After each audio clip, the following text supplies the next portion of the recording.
بسم اللہ الرحمن الرحیم۔ السلام علیکم ورحمۃ اللہ وبرکاتہ۔ اچھی بات ہے چینل کی طرف سے میں اپنے دوستوں کے لیے ایک اور رمضان المبارک کے فضائل اور مسائل کے بارے میں بہترین ویڈیو لے کر حاضر ہوا ہوں۔ ویڈیو کو شروع کرنے سے پہلے اگر آپ ہمارے چینل پر نئے ہیں تو چینل کو سبسکرائب کر لیں اور بیل آئیکن کے بٹن کو دبا لیں تاکہ ہماری آنے والی ویڈیوز آپ تک پہنچتی رہیں۔ استقبال رمضان۔ اللہ تعالیٰ کے فضل و عنایات اور رحم و کرم کا موسم بہار شروع ہونے لگا ہے۔ رمضان المبارک کا بابرکت مہینہ آ پہنچا ہے۔ وہ دیکھیے جنت کو مزید سجایا جا رہا ہے۔ عرش کے نیچے سے رحمت کی ہوائیں چلنے کو تیار ہیں۔ کچھ ہی دنوں میں جنت کے درختوں کے پتوں سے سریلی آوازیں سنائی دینے لگیں گی۔ حور عین بھی دستے بدعا ہو کر عرض کرے گی، اے باری تعالی، اس مہینے میں ہمیں وہ خوش نصیب تیرے بندے چاہیے جن سے ہماری آنکھوں کو ٹھنڈک ملے اور ان کی آنکھوں کو ہماری وجہ سے سرور ملے۔ ہر ایک روزے دار کو حور عین عطا کی جا رہی ہے۔ رمضان کی یہ پہلی رات ہے۔ فقیہ امت حضرت عبداللہ ابن مسعود رضی اللہ عنہما اللہ کے نبی صلی اللہ علیہ وسلم سے نقل فرماتے ہیں، اس میں جنت کے سب دروازے کھول دیے جاتے ہیں، پورا مہینہ ایک دروازہ بھی بند نہیں کیا جاتا، اور دوزخ کے سب دروازے بند کر دیے جاتے ہیں، ایک دروازہ بھی نہیں کھولا جاتا۔ سرکش شیاطین اور جن سب کو زنجیروں سے قید کر دیا جاتا ہے۔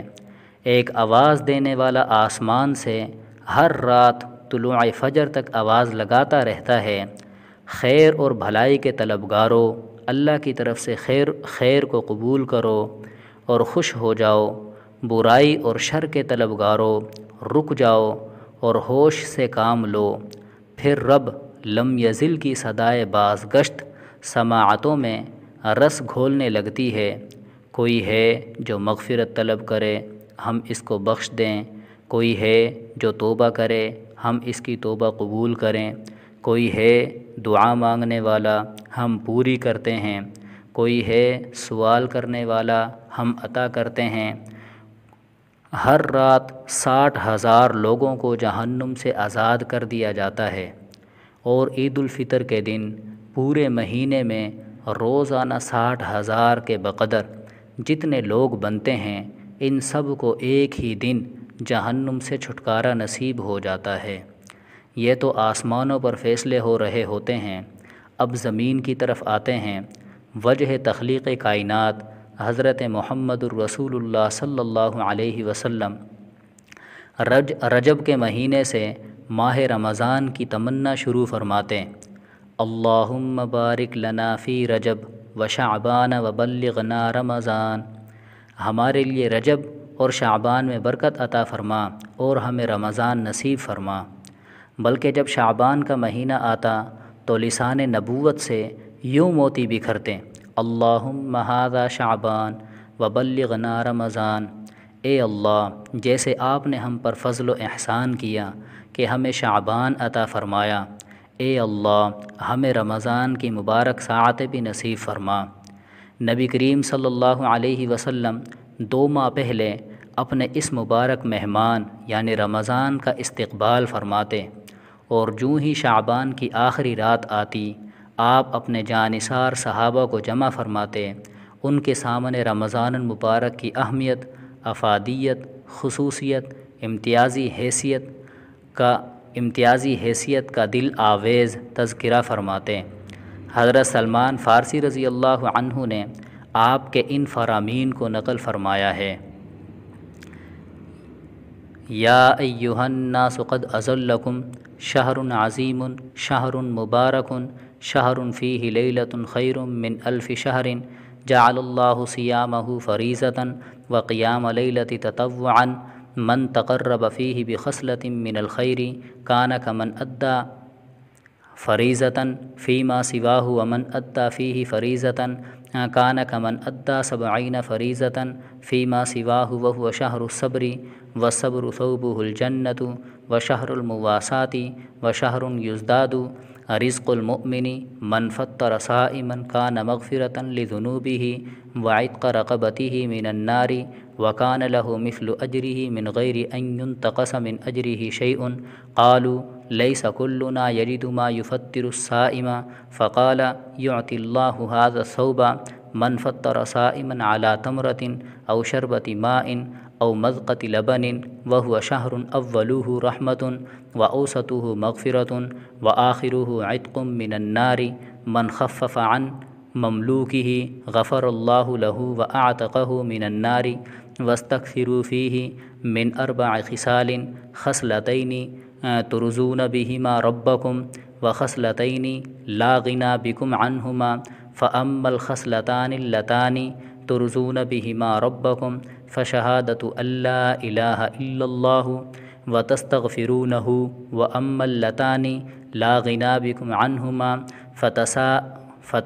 فتسألون الله الجنة وتعوذون به من النار ومن أشبع فيه صائما سقاه الله من حوض شربة لا يظمأ حتى يدخل الجنة۔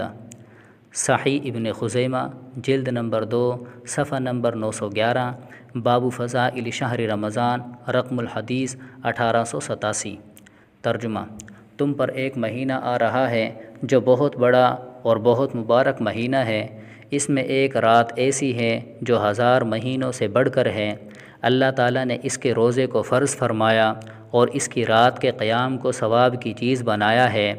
جو شخص اس مہینے میں کوئی نیکی کر کے اللہ کا قرب حاصل کرے گا، ایسا ہے جیسا کہ غیر رمضان میں فرض کو ادا کیا، اور جو شخص اس مہینے میں کسی فرض کو ادا کرے گا وہ ایسا ہے جیسے غیر رمضان میں 70 فرائض ادا کرے۔ یہ مہینہ صبر کا ہے اور صبر کا بدلہ جنت ہے۔ یہ مہینہ لوگوں کے ساتھ غمخواری کرنے کا ہے۔ اس مہینے میں مومن کا رزق بڑھا دیا جاتا ہے۔ جو شخص کسی روزے دار کا روزہ افطار کرائے، اس کے لیے گناہوں کے معاف ہونے اور آگ سے خلاصی کا سبب ہوگا، اور اسے روزے دار کے ثواب کے برابر ثواب ہوگا، مگر اس روزے دار کے ثواب سے کچھ کم نہیں کیا جائے گا۔ صحابہ کرام رضی اللہ عنہم نے عرض کیا، یا رسول اللہ، ہم میں سے ہر شخص تو اتنی طاقت نہیں رکھتا کہ روزے دار کو افطار کرائے۔ تو آپ صلی اللہ علیہ وسلم نے ارشاد فرمایا کہ یہ ثواب پیٹ بھر کر کھلانے پر موقوف نہیں، بلکہ اگر کوئی بندہ ایک کھجور سے روزہ افطار کرا دے، یا ایک گھونٹ پانی یا ایک گھونٹ لسی کا پلا دے، تو اللہ تعالیٰ اس پر بھی یہ ثواب مرحمت فرما دیتے ہیں۔ یہ ایسا مہینہ ہے کہ اس کا اول حصہ اللہ کی رحمت ہے، درمیانی حصہ مغفرت ہے، اور آخری حصہ جہنم کی آگ سے آزادی کا ہے۔ جو شخص اس مہینے میں اپنے غلام اور نوکر کے بوجھ کو ہلکا کر دے تو اللہ تعالیٰ اس کی مغفرت فرما دیتے ہیں اور آگ سے آزادی عطا فرماتے ہیں۔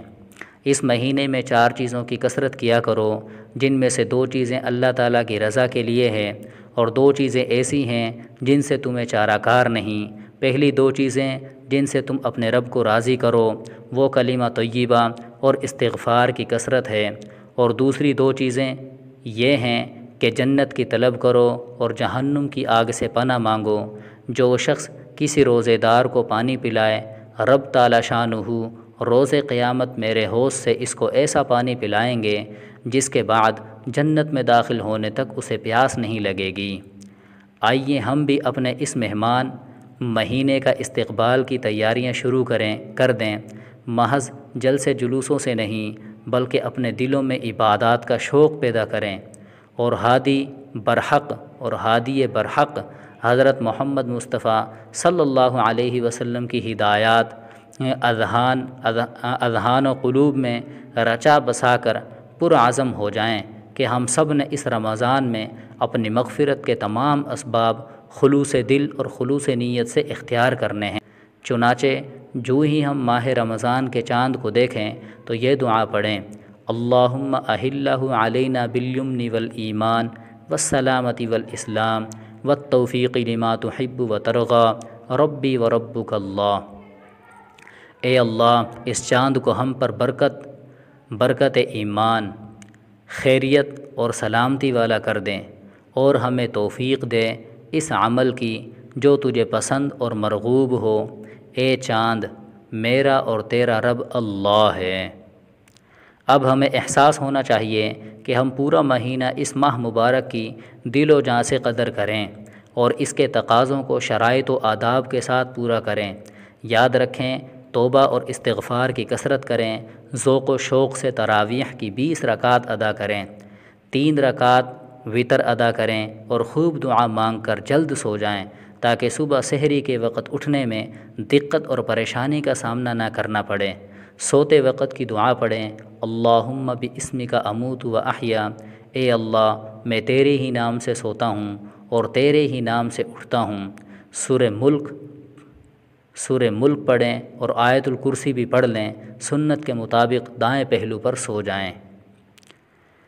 اگر بھائیوں کی ویڈیو اچھی لگی ہو تو ویڈیو کو لائک کریں، دوسروں کو شیئر کریں۔ جزاکم اللہ خیرا۔